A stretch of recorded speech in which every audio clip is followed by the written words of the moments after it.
The hum of the highway filled the cab of the truck as John Miller steered his 18-wheeler through the cold, quiet night. The dashboard clock read 2:47 a.m., the amber glow of the digits casting faint light onto his weathered hands. This wasn't unusual for John. Night shifts had become his norm over the years, crisscrossing the country with loads of cargo, his only company being the occasional crackling of the CB radio and the rhythmic thrum of his tires on the pavement. The winter air was biting, even inside the heated truck. Outside, the frost clung to the edges of the windshield, and a thin veil of mist hovered over the dark asphalt. It was the kind of night that swallowed sound, making every little noise feel sharp and intrusive. John adjusted the brim of his worn cap and leaned forward slightly, his eyes scanning the empty stretch of road ahead. The highway was deserted, a solitary, endless ribbon cutting through the wilderness. Then he saw it. At first, he thought his eyes were playing tricks on him.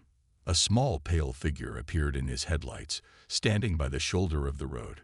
He instinctively tapped the brakes, his heart lurching as he strained to make sense of what he was seeing. A child. Out here, in the middle of nowhere. John's truck slowed to a crawl as he rolled down the passenger side window, cold air rushing in. The figure, a girl no older than 7 or 8, stood shivering in a thin, tattered sweater, her arms wrapped tightly around herself.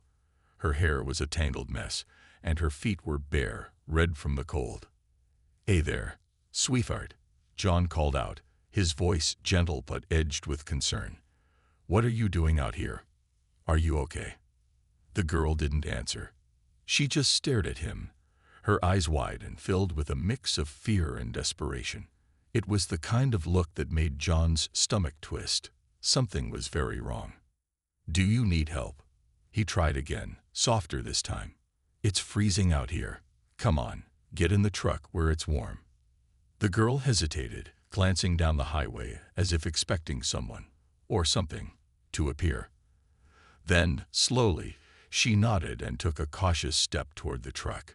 John hopped out of the cab and hurried around to open the passenger door, his boots crunching against the icy gravel. She climbed in, her small frame trembling violently as she settled into the seat. John grabbed his spare jacket from the back and draped it over her shoulders. "There you go. That's better, huh?" he said, though the knot in his chest didn't ease. "What's your name?" She hesitated again, biting her lip. "Emily," she whispered, her voice barely audible. "All right, Emily," John said, trying to keep his tone calm and steady. "Where are your parents? Did you get lost?" Her response was a single, choked sob, followed by a silence that felt heavier than the truck itself. John's pulse quickened. He reached for his thermos and poured some hot cocoa into the lid, handing it to her. "Here, drink this. It'll help warm you up."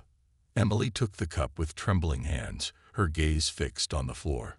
For a moment, the only sound was the faint clink of the thermos lid against her teeth as she sipped.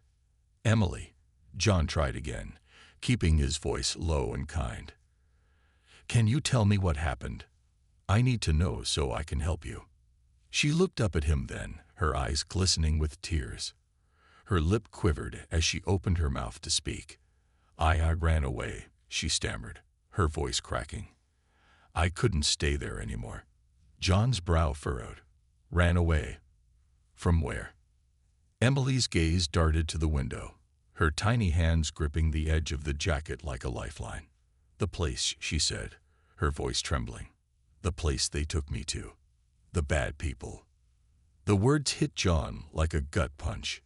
His mind raced, piecing together the fragmented confession. Bad people. Took her. What on earth had this little girl been through? He leaned back in his seat, his jaw tightening. "Emily, listen to me. You're safe now. I'm going to help you. But I need to know, who are these bad people? And where is this place?" She shook her head fiercely, fresh tears streaming down her face. "I don't want to go back," she cried, her voice breaking into a sob. "Please, don't make me go back." John's hands gripped the steering wheel, his knuckles white. He took a deep breath, forcing himself to stay calm. "You're not going back," he said firmly. "I promise. But we need to tell someone about this, someone who can make sure you're safe." Emily's eyes widened in panic. "No, don't tell anyone. They'll find me. They'll take me back." John's heart ached at the terror in her voice. He felt the weight of the decision pressing down on him. She was terrified, and he didn't want to betray her trust. But he also couldn't ignore what she just told him. This wasn't just a scared little girl who'd gotten lost. This was something much darker. "Emily," he said softly, reaching out to place a reassuring hand on her shoulder. "I'm not going to let anything happen to you, but we can't handle this alone. I need to call someone. Someone who can help." She shook her head again, but this time it was more of a plea than a protest. "Please," she whispered, her voice so faint it was barely audible. John looked at her, at the tears streaming down her pale cheeks, at the fear etched into her tiny face. He felt a wave of anger rise in his chest, not at her, but at whoever had done this to her, whoever had made a child feel this scared and alone. He reached for his phone, his hand trembling slightly. "I'm calling 911, he said quietly. "It's the only way to keep you safe." Emily didn't respond. She just curled up in the seat, clutching the jacket around her, as if it were the only thing keeping her together. As John dialed, his mind raced with questions, and a growing sense of dread about what he might uncover when the truth finally came to light. John's thumb hovered over the call button for a moment.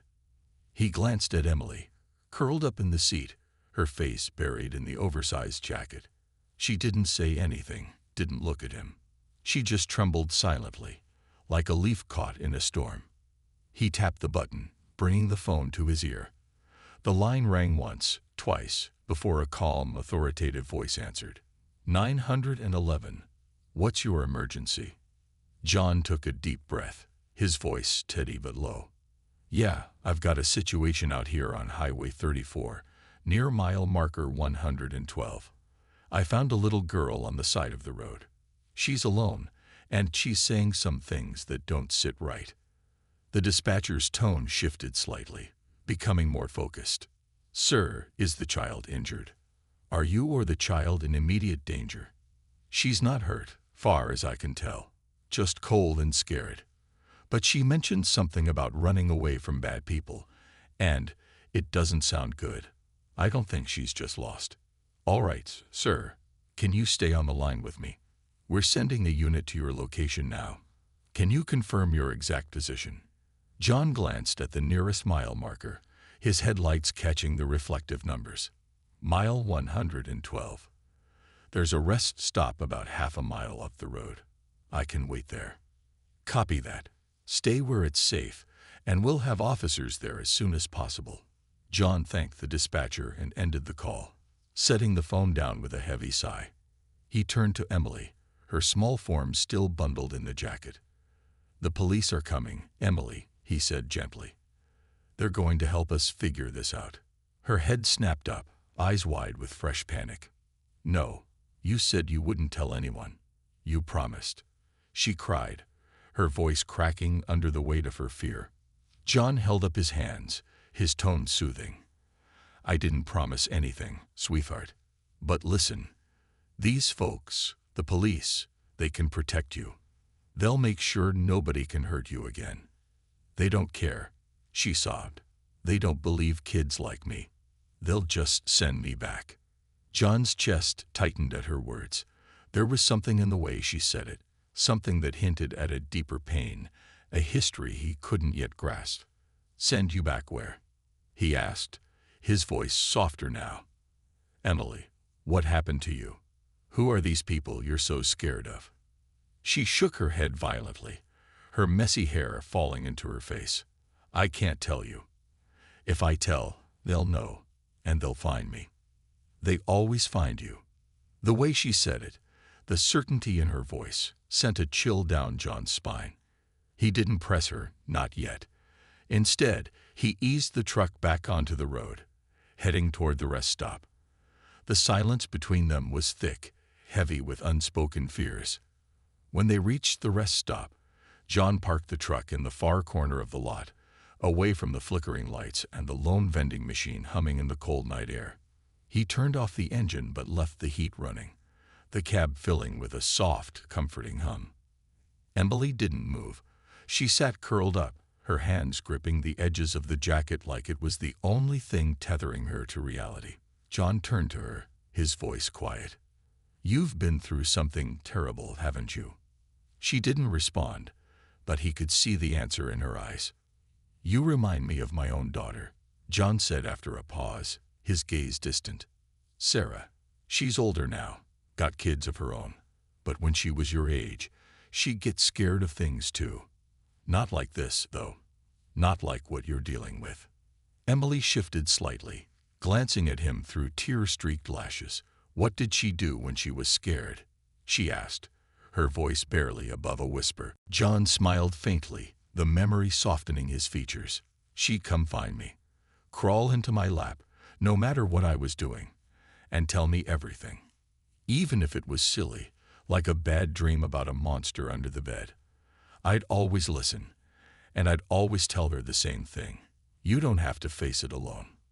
For a moment, Emily's guard seemed to lower. Her shoulders relaxed slightly, and the hard edge of fear in her eyes softened. But just as quickly, the wall came back up. She shook her head, pulling the jacket tighter around her. "It's not the same," she murmured. "The monsters aren't pretend." John's heart ached at the weight of her words. He reached for the thermos again, refilling the lid with more cocoa and setting it in front of her. "You don't have to tell me anything right now," he said. "But you don't have to carry it alone either. Whatever this is, we'll figure it out." She didn't answer, but she took the cocoa, her tiny hands wrapping around the warm lid like it was the only thing anchoring her. They sat in silence, the minutes stretching on as the tension hung between them. Then, faintly, John saw flashing lights in his side mirror. The police had arrived. Emily noticed them too, her body tensing immediately. "No," she cried, shrinking further into the seat. "Don't make me go with them." John placed a calming hand on her shoulder. "Hey, it's okay. They're not here to take you anywhere. They just want to help." But the fear in her eyes didn't fade. It deepened, and John realized with a sinking feeling that whatever she'd been through, it had shattered her trust in the very people meant to protect her.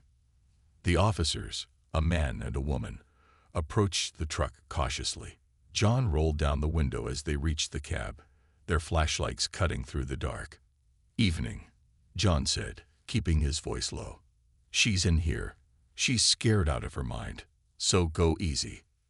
The female officer, a kind-looking woman with sharp eyes, nodded. "Of course. Is it okay if we talk to her?" John glanced at Emily, who was shaking her head furiously. "I think it's better if I stay with her," he said. "She's terrified." The officers exchanged a glance before the woman nodded again. "All right. Let's start here." The officer crouched slightly, her voice warm and soft. "Hi there, sweetie. My name's Officer Martinez. What's your name?" Emily didn't respond, her gaze darting around like she was searching for an escape route. John leaned closer, his voice steady. "Emily, it's all right. Just talk to them. Nobody's going to hurt you." She looked at him, her eyes pleading. "They'll find me," she whispered, so quietly John almost didn't hear it. "They always do." Martinez frowned, her expression concerned. "Who, Emily?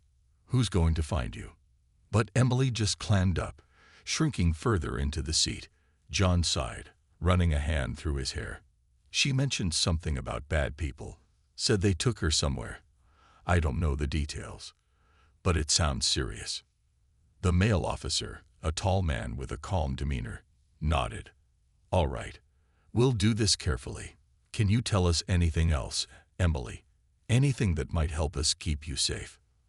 For a long moment, there was nothing but silence.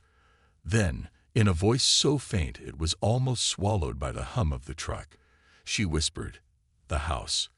The one with the red door." Martinez exchanged a sharp glance with her partner. The house with the red door.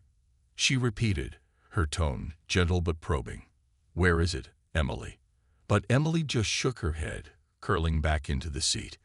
John could see the terror rising in her again, the tears pooling in her eyes. He knew they weren't going to get anything else out of her tonight. Martinez sighed, standing up and stepping away from the truck. We'll need to take her somewhere safe, she said to John, her voice low. She's clearly been through something traumatic. She's not going to go willingly, John said, glancing back at Emily. She doesn't trust anyone. Martinez nodded grimly. That's what worries me. John leaned back in his seat, his gut churning. He had a sinking feeling that whatever Emily was running from, it wasn't over, not by a long shot.